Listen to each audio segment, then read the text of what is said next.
everyone. Thank you, President Dr. Manoj Patel. It is always a proud privilege to introduce a speaker who also happens to be a friend.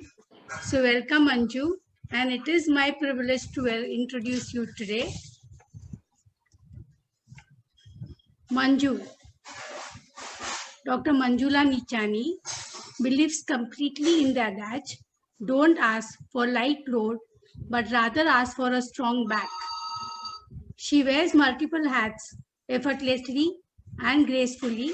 Currently, she is much immersed in her work as rector, Sadhu Vaswani Institutes of Learning Pan India, which has been her heart's calling, but she's also tackling other newer academic challenges with ease as a director of Hiranandani Institute of Learning.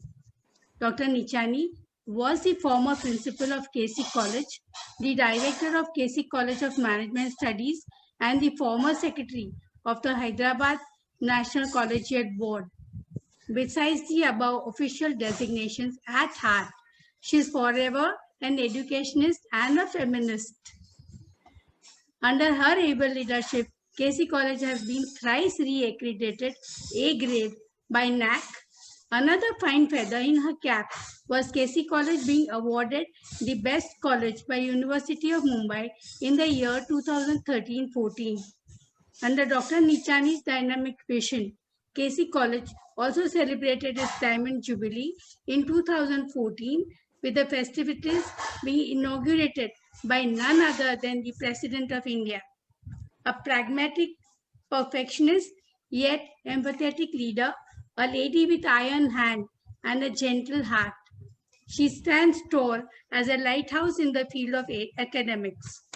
The recognition of KC College in the field of research today, especially at the undergrad research achievements, is all due to Dr. Nichani's constant encouragement and support for research-based programs like Jigyasa.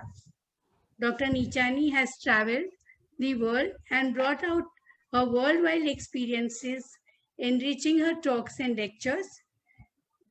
She is unique in her quest for providing worthwhile education to those who really need it. Over to you, Manju.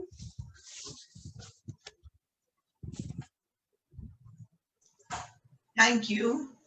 My first word will be thank you to all of you, my fellow Rotarians. Thanks, Mr. President, for having me here. And thank you, Rajul, for introducing me. I think it was a long introduction, but it's always nice to be introduced by a friend. Friends, let me tell you that Rajul and I go back to almost 45 years of friendship. Dada's main focus was, how do I describe him? Basically, let me tell you that for those who don't know him, Dadaji was a picture of love. To know him was to love him. And I knew him, and therefore I loved him. His quality was humility. I think I'm going to explain to you about life of Dada with my own personal examples for you to identify what Dada meant. For those who have not seen Dada, the picture behind me in the blue frame is Dada J.P. Vaswani, and the one with curly hair is Sadhu T.L. Vaswani. Dada Vaswani was born on 2nd August 1918. Would have completed centenary in 2018. And what we would not have done to celebrate his birthday. We worked hard, we did everything, but God willed the other way. Just 20 days before his 100th birthday, beloved Dada went on to the other worlds. But he still lives in the heart of each one of us who came into contact with him. Let me begin with my experience when I first met him in 1969. I was all about 16, 17 years old. I had taken up typewriting as a 7th subject, which at that time was not recognized by Bombay University as a subject. So when I took admission in KC College, in June, in August, I was told that I was not eligible for Bombay University. At that age, I did not understand. But the long and short of it is, I was told I was eligible for Pune University, and I came to Pune, and they told me that there is a college called St. Mira's College for Girls, and I could go there and seek admission. Little knowing where I was going, I went and I asked them, can I meet the principal? They said, you go on the first floor. I suddenly saw a man wearing a white bush shirt, half sleeves, and white pajama. He joined hands and said, yes, what can I do for you? I said, you can't do anything. I have a very technical problem. I need to meet the principal. He looked at me and said, what can I do for you? I said, see, you won't understand. I need to meet the principal. And suddenly he said, but I am your humble servant here. I didn't even understand that. Then someone told me he's the principal. And I cannot tell you with what spontaneity I told him, but you don't look like a principal. And when he heard that, he put his hand on my head and very cutely said, I have waited for you for 100 years. That time I did not mean what it meant. But a guru comes into your life with some connect. You don't go to the guru finds you in some way or the other. I didn't know he was a guru. I didn't know anything. For me, he was a principal of the college who didn't look like one. But what I admired about him was his simplicity. Today, when I go back, I look at his humility. I am your humble servant here. A firm believer that he who is humble kindles a light that never fades. I think he kindled that light amongst all his disciples, which he believed will never fade, the light of humility. He was picture of love. I think he loved everybody. He loved not only human beings, but animals were equally dear to him. He said, every life is sacred. He said 18th century gave rights to 18th century gave right to slaves, 19th century gave right to women, the 20th century gave right to women, and he said, sure as the sun rises in the east, 21st century will give right to animals. His love for animals, he says, we talk about our rights, but what about our duty towards animals? He said, all killing is murder. And his firm belief was in total compassion. He was so compassionate that even if he saw a bird caged or some fish, he would go pay the money and get the bird released. That was Dada's compassion for everybody. His love went far beyond. One day I told him, then Dada, what is love? We all love you. We love so many people. He said, Manju, what you're talking is not love.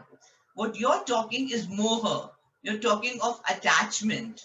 So I asked him, what's the difference between love and attachment? And in a very, very simple form, Dada answered, in love, you say, I am yours. In attachment, you say, you are mine. When you say, I am yours, you don't expect anything. It is selfless love. I will do whatever you tell me to do. God wants that selfless love. And in moha, in attachment, you say, you are mine. You better do what I tell you to do. So all our relationships, he said, are based on moha, on attachment, not on true love. Then he very smilingly said that there was this boy who wrote a letter to his girlfriend saying, I love you to the moon and back, and I do this for you. What is it that I would not do for you? I can get the moon for you. I can get the stars for you. In the end, he writes, P.S. I shall see you this evening if it does not rain. This is the today's love. I shall see you if it does not rain. That is not pure love. He said pure love is without expectation. He said all frustration arises from all our relationships because we expect something out of it. He says the moment you love without expectation, that is true love. Of course, he emphasized that you must do your duty, you must look after your family, you must care for every member. He said you be like an orange. Orange is one from outside. But when you peel it, each slice of it is very, very separate. So be together with your family, with your work, with everything, but be detached like an orange. That's what he meant by love for him. He also gave an example that, do you know a nurse, the ayah who looks after your child? She's with the child as though she's his mother, but her heart is always with her own child whom she has left at home or in the village. So he said, be like that, do your work, but let your heart be one with God, because he believed that today we have thrown God out of the window. So you must love God, but don't give up your worldly duties. His beautiful teaching was, don't give up your worldly duties. Don't give up your work. In fact, he's always said, do your duty and a little more. Not only a little more, but a lots more. So his emphasis was on duty, and his emphasis was to do more than what you can. And he always said, do your best, leave the rest. After doing your best, if for some reason you don't succeed, my friend, learn to say, never mind.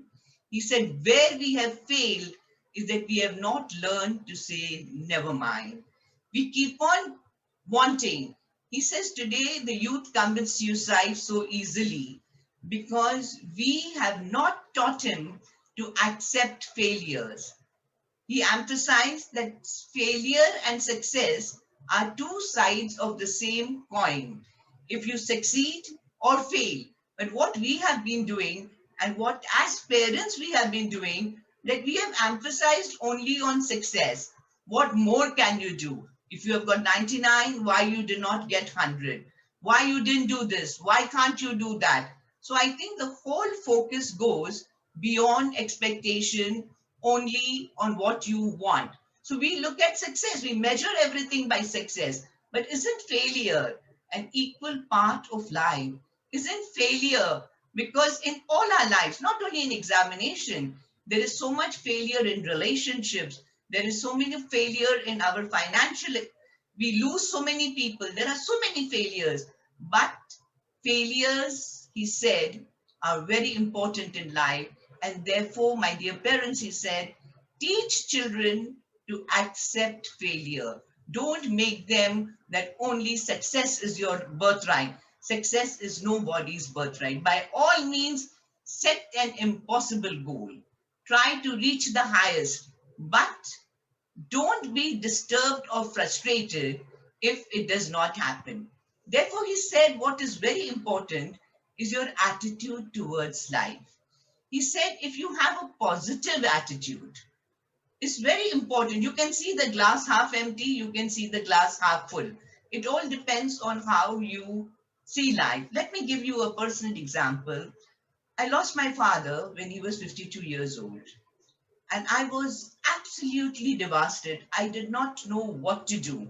Incidentally, Dadaji was in Bombay and he came to see me. And I couldn't stop crying because I was just 26 and it happened so suddenly. But my father had his first heart attack when he was 32 years old. And that time there was not much progress in medical sciences, but he lived for 20 years. So when he came to my house and he saw me crying, he said, I will enter only if you stop crying. Then I stopped crying. He came in and he said one thing. He said, Manju, this could have happened 20 years ago when he was 32 and you were 6. Can you imagine? You would have been orphaned at the age of 6 with my younger brothers, 5 years, my youngest brother being 6 months. He said, God loves you so much that he has made you live for your sake for 20 years. So now it's for you to accept God's will. And suddenly the body was there. Circumstances were the same, but my attitude changed. And I said, yes, thank God. It happened 20 years later and not that time. So he was a life example. He just made you change your attitude towards things. Therefore, he believed that you must have a positive attitude. And he said, you can have positive attitude only if you take care of your thoughts. He believed that thoughts are strong building blocks. A firm believer that whatever you think will happen. If you think positive and if you think it will happen, it will happen. Very often, he gave an example that if somebody comes late, we often get negative thoughts. We say, "Why is he coming late? Is there an accident? Is something?" So negative thoughts multiply very, very, very, very fast. But positive thoughts come to a stop very easily. So he said, take care of your thoughts. Thoughts are your building block, and thoughts help you to change your attitude. Because attitude is the entire way of life of your living as to what you think. In a very lighter vein, he had a great sense of humor. In a very lighter vein, he told us a story. He said, well, this was a young couple who just got married, and when they reach the landing, the girl tells her husband, I think there is a burglar down. He said, but we have just come up and we have locked all the doors. There is no burglar. She said, no, but I'm telling you, you just told me I'll do anything for you. Now you can just not go down. So he went down, came up and said, there is no body. And about 10 years, the same thing happened. He used to go up, come down and tell her there is no body. Finally, after 10 years, there was a big sound and he went running down and he saw that there was a thief there. The thief said, I won't take anything, but just let me go. He says, no, my friend, my wife has waited for you for so many years. So you meet her and go. So he said that whatever you think, it may happen today, it may happen after 5 years, it may happen after 10 years, but it will happen. Therefore, build your life in positivity. Build your life in positive thoughts. And I think it really, he said, don't have the word impossible in your dictionary. Never think I cannot do it. Never think I am a failure. He said, one thing each one of you must know, that you are talented and each one has their own strengths. Know your strengths was Dada's teachings. He says, don't look at anyone as negative. Another teaching of Dada which impressed me was that he always believed in the doctrine of forgiveness. He said, forgive them before forgiveness is asked. And people told him, how many times to forgive? People harm me, people wrong us. How can we forgive? He says, how many times does God forgive you? If God can forgive all your mistakes, who are you to hold on? He says, when you don't forgive, you don't harm anybody else. When you don't forgive, you carry the burden in your heart. It is your heart which is negative and it's your thoughts which are negative. So he said, you must be very careful that you forgive all so that you don't carry that burden. He says, today we have realized that we don't listen to our heart. We listen to our brain. And the heart is the master. The brain you listen to. His brain is a slave. He says you listen to the slave, and then you rationalize. He says, you have to learn to control your mind. He wrote a beautiful card for me one day, and he wrote, Manju is the word derived from the word Manjeet. Manjeete, Jagjeete. One who has conquered the mind has conquered the world. May you, dear Manju, learn to conquer your mind. He said, take care of the mind.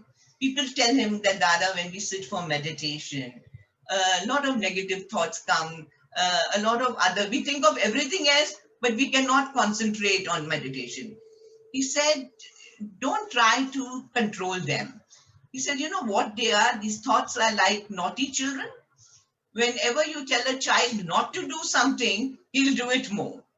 You let the child play, and after 5-10 minutes, the child settles down and doesn't do anything. He's saying same thing when thoughts come to your mind. Don't use any means to stop these thoughts. Let them come. Let them come. They will settle by themselves, and then you will be able to concentrate. So Dada's firm to this was that give some time to yourself. What he called is appointment with oneself, or me time. His favorite word was me time. He says, you do everything. You have time for everything. He said, I tell people, What do you do? And they give me a big schedule, and I ask them that where is your appointment with God? Where is your appointment for yourself? And then said, but we have no time. So he said, first thing that you all must learn is to have me time. Think about what you are. He said, and it can be 5 minutes, 10 minutes. He said, before you begin the day by thanking God. He has looked after you the whole night so beautifully. Get up in the morning and thank Him. And then every time before lunch, He always gave us a little prayer. He said, just say the simple prayer. Thank you, God, for the food we eat. Thank you, God, for the friends we meet. Thank you, God, for the songs we sing. Thank you, God, for everything. He said, make this a ritual. So 5 times in a day, even if it was for 1 minute, you will remember God. His ways were not very complex. His ways were very, very simple. I think Dada was a very, very simple man. He could connect with anybody with great sense of humor. I remember one day somebody told him that Dada Manju works like a man. How much work she does? And Dada looked and said, she already has a man in her name. In so many years, I had never realized that Manju has man in her name. But so spontaneously he said, but Manju already has man in her name. So you find that he found solution this to every time that you spoke to him. One day I told him, Dada, there is so much of violence. There is so much of how do we settle this? And he looked at me. I said, there's so much corruption. He looked at me and said, you can sort it out. I looked at him, me? He says, yes. What India needs is the right kind of education.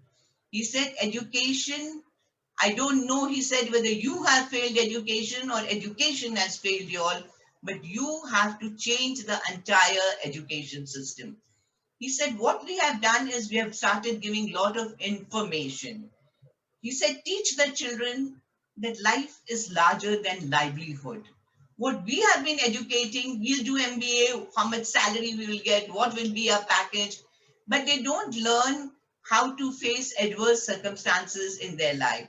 He said, let education teach them. Let education teach them how to face adverse circumstances. Let them learn to be good human beings. Let them learn to face all kinds of situations. He said, full anyone today has so much information. He said, we have focused so much on education of the head, education of the hand, but we have overruled the education of the heart. He said that today, earlier, if you remember, we had the subject called moral science and religion.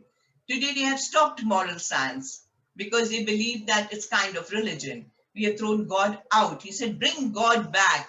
Unless you don't bring God back in education, you are not really educating. You're just pouring in information. He said education should be an inspiration and not an aspiration. It should be an inspiration, inspire. What are we doing? It is an aspiration today of many people without being an inspiration. Dada was in US and somebody asked him, Dada, what is the greatest need of America? Dada said that the greatest need of America is to slow down. He said Americans run after every dollar. They are just running, running, and running. Tell them to slow down. And then they asked him, Dada, what is the greatest need of India? Dada put his head down and he says, I put my head down in shame and said that the greatest need of India is men and women of character.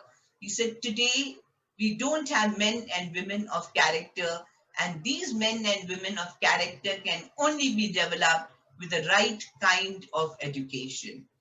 Then we said that I told him that, Dada, how do we inculcate character? He said, character cannot be inculcated.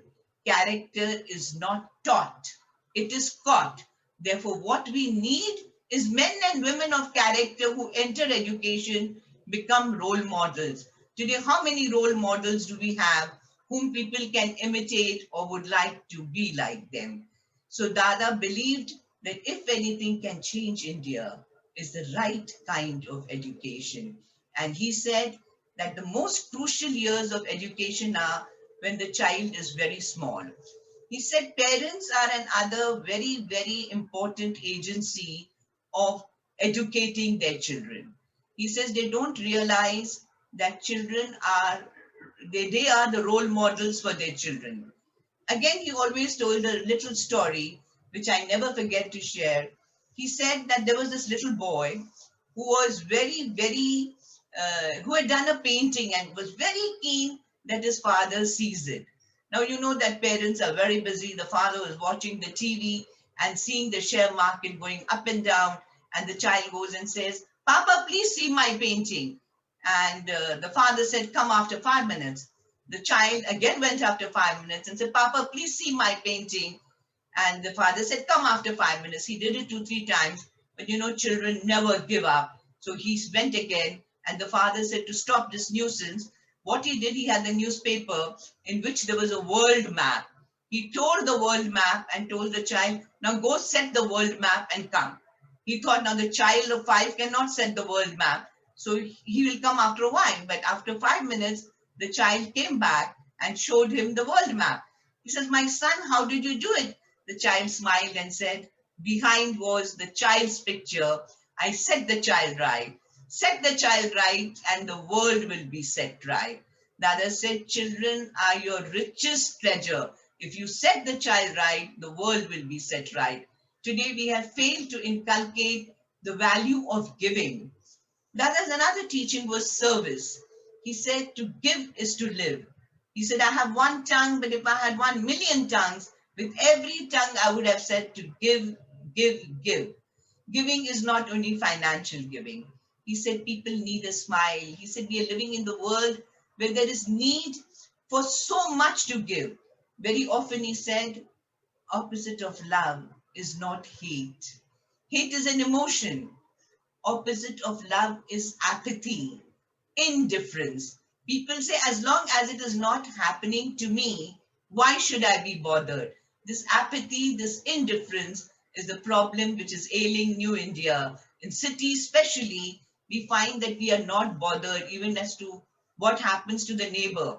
He said, What we need is empathy. Very often, foolingly, he said, We don't need allopathy, homeopathy, we need sympathy. He says the world is bereft of sympathy. So he said what we really need is sympathy and empathy, which two things are missing. His famous saying was, Did you meet him on the road? Did you leave him with the load? He says people are carrying so much load in this rough life. You can help each one, and he said that can be just to say thank you when you get down from the taxi, just a nice word. He says, we start getting angry without even understanding what is another person's problem. And he gave us a little story that there was this lady whose vegetable vendor had not come for 2, 3 days. So she opened the door and said, Why have you come today? You don't even call me up and tell me he's not coming. And she fired him. And this poor man looked at her and said, 4 days back, my wife passed away and I couldn't come. I need money, so I have started working from today. How often this happens that we don't put ourselves in other people's situation. Therefore, Dada said that empathy, make empathy the way of your life, make service. He says the biggest world's need is today serve the poor and the needy. He said God has given us so much, but we just believe in hoarding. He used the word that you are only the trustee of what you have got. As often he said, What did you bring with yourself? You came with nothing. Whatever you have got, you have acquired in this world and you leave it back in this world. So you're just the trustee of what is there. Therefore, share with as many as you can. Small deeds of teach your children. Now, we are living in families where there is only one child. We give that child whatever he needs. He has never learned to accept no for an answer. He just wants what he wants and you give him. Now, he has not learned to share. And because you have not taught him to share today, he doesn't share in future. So he becomes very possessive. That's why you find in today's world there is too much of possessiveness, and when people don't get what they want, they are ready to commit suicide. So whether it's a love relationship, whether it's a marks that they are expecting, whether it is getting admission into particular profession or colleges, we find that people just go on beyond a point, being possessive without sharing. He said sharing is caring. I'll give you a little example. We have a school in Pune at Manjri, which is for poor people, totally poor people. We give them free education, we give them free meal, breakfast, everything. So one of the teachers in that week took the concept of sharing is caring. So she taught the children that you must learn to share whatever they want. Now, mind you, they come from underprivileged background. They're very poor. So one girl's father came one day to our school and said, "What are you teaching them?" "I got a box of pencil for my daughter for her birthday. And do you know what? When I came home, not a single pencil was left. So we asked her, 'Where are your pencils?' So she said, 'I gave my pencils to all my friends.' So the father said, 'How can you give?' So she said, 'In my school, I learned sharing is caring.' We don't realize that one seed which is implanted in the child's mind can grow in a large way. I think today we are going back to community service. I'm happy that many schools and colleges do have NSS and who volunteer to do social service, but the need is far, far, far more than what we can think. So we have to understand, if you look at Dada, he was a quality of everything. He met whoever came to meet him. He met with same love without discrimination. Dada quoted from Quran, from Bhagavad Gita, from Sri Guru Nanak, from Jain, from every religion, because he said all religions are one. There's a big banner put outside the mission. Religion, let's practice it. Let's not talk about it. Religion, let's not talk about it. Practice it. He said religion should be a living example of your life. Practice it in real life. And what is religion? He said, religion is when you see God in everyone. They are not different from you. Everyone, rich, poor, healthy, sick, all are in the creation of God. And as I told you, that he also included birds and animals in this total reverence. He said you must have reverence for everybody. He says what India had huge reverence. If you remember the Guru Shishya, the parents, elders, we were taught so much reverence.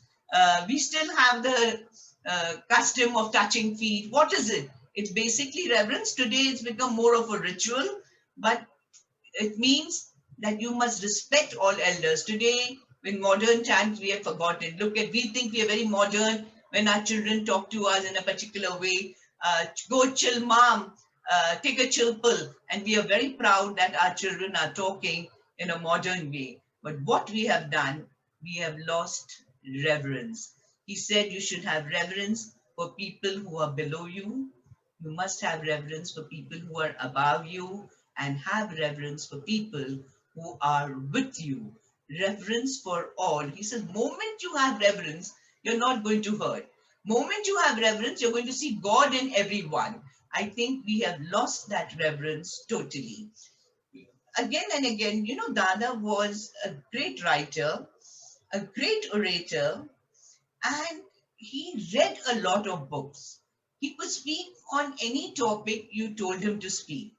What enamored us was his presence of mind. He could always give you an answer to whatever you asked in the most simplest way. His teachings were also like, I remember that when I became the principal of KC College in 2000, and I read in the newspaper that the principal's face was blackened, principals were get out. So I told him, how safe am I, Dada?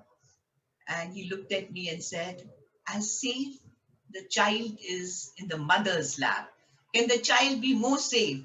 If you have faith, you will be safe. And I think in so many 17, 18 years of my career as a principal, when any political party came to me, I used to look at him and says, "You're my mother, so now you're going to look after me." So he looked after you. But for what you need for that is faith. And when he was asked that, Dada, is faith blind? Dada said, no, faith is not blind. Faith is natural. He said, you have faith in your parents. You have faith that the mother will give me breakfast in the morning. You have faith that my father will give me whatever I want. You have faith that the train you're going to sit in will take you to your destination. He says, when you have faith in all these things, how can you not have faith in one who has created all these things? So he said, you must have faith. Faith is very, very, very important essence of life. He says the moment today, the problem is that we have lost faith. We become very rational. We start questioning faith. Faith does not mean that you believe in any idol worship or anything. Faith is belief, for the want of better word, what you call God, believe in the supernatural, believe in something that you, who is the creator of this wonderful, wonderful society and wonderful, he says this earth, the planet is microscopic in this whole universe. He said, God has created the universe. Have faith in him and you'll be able to. So I think when you have faith in him, I mean, I'm talking, but faith in anyone. I'm not talking of Dada. I'm saying whenever you have faith in anyone, you can go beyond a point. And one day, I will give you one other example of Dada in my life, which made an impact. I had gone for a knee surgery, and he had come from abroad, and he himself was on a wheelchair, and they were pushing the wheelchair, and I was trying to walk with him. But these airport people can take the wheelchair very fast. So he stopped. He told him to stop, and he said, Manju, can you walk fast, or else I'll tell him to slow down? A teaching to me that I am with you, whether you cannot walk fast, I will slow down, but I will walk with you. I think that's a feeling he gave all of us, that I am with you, whether you want to walk fast, you want to walk slowly. He never spoke about his miracles. He never did. And he didn't believe in it. When we told him, Dada, you're our guru, he said, I'm guru of none, but disciple of all. Before you touched his feet, he bowed down to you to touch his feet. I mean, I would find it too humble. Sometimes I used to tell him, Dada, why are you so humble? I mean, it doesn't, but he said, that's me. I asked him, Dada, why are you so humble? I mean, why do you touch? People have reverence for you, so they touch their feet. So he said, but I have reverence for them, so I reciprocate that way. But I've never seen a saint who has been so humble. He was king of kings. He was everything. He lived, his room, his house. He had a very small room, which was full of books. And I think his best friends were his books. But the best part of Dada was reverence for his guru. He believed in everything. Dada was the best disciple. He believed firmly in his guru, Sadhu T. L. Vaswani. And let me tell you that Sadhu T. L. Vaswani was a great saint, and he lived ahead of his times. He started school for girls and college for girls in Hyderabad, Sindh, more than 100 years ago, when there was no college for girls. He was a feminist much before the modern feminism came. He believed the women's soul will lead you onward, forward, and therefore respect women. He very often said that when you educate a man, you educate an individual. But when you educate a girl, you educate the family, and then you educate the society. So Dada J.P. Vaswani was a great, great devotee and a great disciple. I must say that it is very, he would not leave any stone unturned to spread the message of his master. Dada had attended many conferences, he had attended university, many, he got so many awards, but he refused all awards.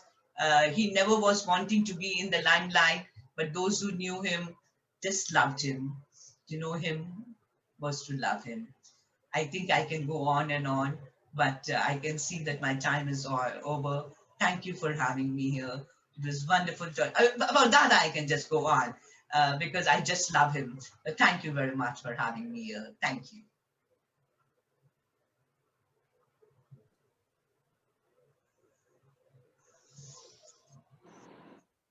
Manoj, unmute yourself.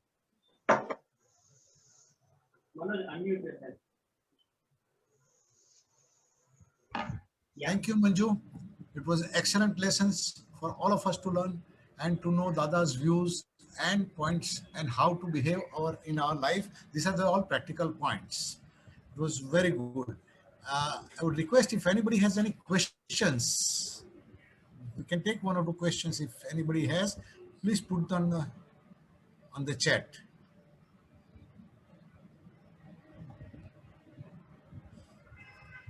I think nobody is likely to question you. So, They say there are two situations when there are no question. When yeah. one, when the speaker is so good that there is no doubt left, or when the speaker is so bad that nobody understood anything. There's no doubt. I hope I belong to the first. Thank you. First So I would visit. request Rita to propose a Yeah. vote of thanks. Rita. Good evening, friends. Good evening. Impressive is the word. That was truly enlightening, Manjuji. On behalf of Rotary Club of Bombay West, I thank you for such inspirational words. The way you spoke, explained, expressed Dada's focus on love, detachment, failure, positivity, me time, education, service, religion was truly remarkable. Hopefully causing a little spiritual shake-up within all of us here today. For me, definitely. Dada Shah. Nadesha.